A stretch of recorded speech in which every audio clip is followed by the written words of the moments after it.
Okay, I guess in the interest of time, since it's now 10 o'clock, we'll go ahead with the next presenter here in the streaming classroom.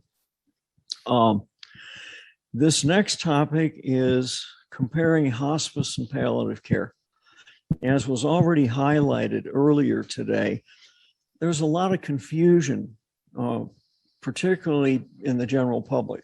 What in the heck is hospice, and what's the difference between that and palliative care? So this next talk is really aimed to help clarify those difficult and sometimes confusing aspects of those two related and yet somehow different entities, okay? Sarah Marlowe, who is the executive director of the hospice program at AmberCare Hospice, which actually covers most of the southern part of the state of New Mexico, AmberCare being a statewide hospice entity, is here to do this presentation for you. We'll run it the same way, basically with about 45 minutes of presentation, 15 minutes at the end for questions, and I have to leave and go to the next room to start my own presentation. So please welcome Sarah Marlowe.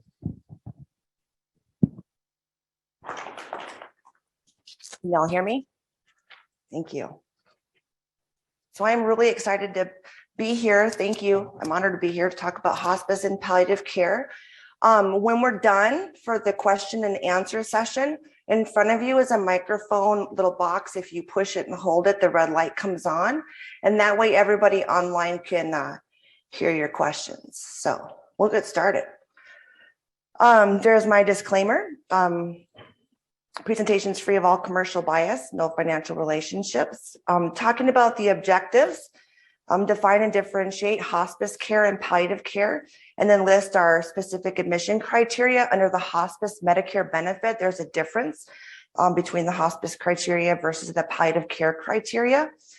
Define hospice care as being appropriate in the US for only patients with a life expectancy of 6 months or less. So when we look at our hospice care patients, what we're required to do by Medicare regulations is have 2 certifications by 2 physicians. So typically that's our medical director and the patient's primary care provider certifying that they're terminally ill with a life expectancy of 6 months or less should their conditions continue to decline. Palliative care, what's the difference? It's not hospice care, right? We just talked about that. You don't have to be considered terminally ill or certified terminally ill or dying in order to receive it. Medical care that focuses on alleviating the intensity of symptoms or of disease. We can say the same thing about hospice, right? In hospice, we provide palliative care. However, it's at a different intensity. Palliative care focuses on reducing the prominence and severity of symptoms. Typically with palliative care, we're looking at patients 12 months or more, right, of life expectancy. And with hospice, it's about 6 months. World Health Organization, just a quote about palliative care, the approach that improves the quality of life of patients and their families. And again, when we say patients and families, that's huge, right? We're looking at the patient and the families as a whole. We always say one team, one fight, right? The patient's driving the train and we're all along for the ride. But our primary goal is to prevent suffering. And again, we can say that for both palliative care and hospice, but we'll talk about the differences. So palliative care, when we look at the timing, again, we just said, when we look at palliative care patients, we can have patients that have just been diagnosed with cancer that we can bring on for palliative care if they're having symptoms and we want to look at relieving that suffering, whether that's emotional, spiritual, psychosocial. With hospice, we come in, towards the end of that journey. We want our hospice patients on services for at least 6 months or more to receive the true benefit of what hospice is. So palliative care, to cure sometimes, to relieve often, and to comfort always. That is our goal. And the 3 most important things, right, in palliative care. And let's say it again, patient and family, patient and family, patient and family. We look at the systems as a whole, because what affects the patients is going to affect what the family members are experiencing, and likewise, vice versa. So palliative care, reduce suffering in all three realms. We're looking at body and mind and spirit. And why are we here today for our palliative care conference? To talk about body, mind, and spirit. We look at it as a whole. There can be different types of suffering. Unlike hospice, so there's no treatments that are forbidden and all interventions are allowed. So if we're bringing on a patient for hospice, we're bringing them on for stage 4 cancer. If they're on chemotherapy to try to treat that cancer, that's going to be an issue with hospice. But with palliative care, we can bring them on and start that symptom control, whether it's body, mind, or spirit. And it's okay for them to continue with their treatments. Palliative care conceptual development. This is a quote by Charles von Gutten. It's the idea of relieving suffering. We want to improve that quality of life. We can say the same thing with hospice, right? We want to improve that quality of life. It's not something that should just happen at the end of life. The relief of suffering and attention to quality of life needs to be appropriately integrated across the spectrum of illness and the lifespan.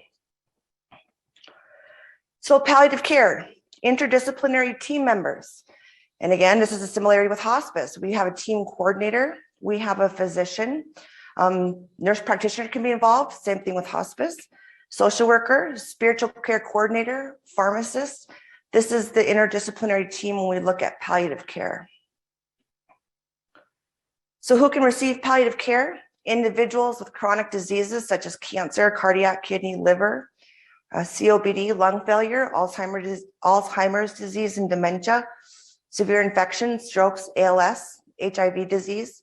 Depends on what kind of chronic conditions they have, but we want to, offer palliative care services to individuals with those chronic conditions. When we look at cancer and palliative care, more than 40% of cancers can be prevented. Other cancers can be detected early, treated and cured, pap smears, mammography, colonoscopy. Even with late stage cancers, the suffering of patients can be relieved with good palliative care. Palliative care is given throughout a patient's experience with cancer. Again, with a hospice patient, there are certain qualifications once they continue through their disease process. If it's not curable, that we would admit them to hospice. But with palliative care, we can start them from diagnosis on and continue through the treatment and follow-up care in the end of life.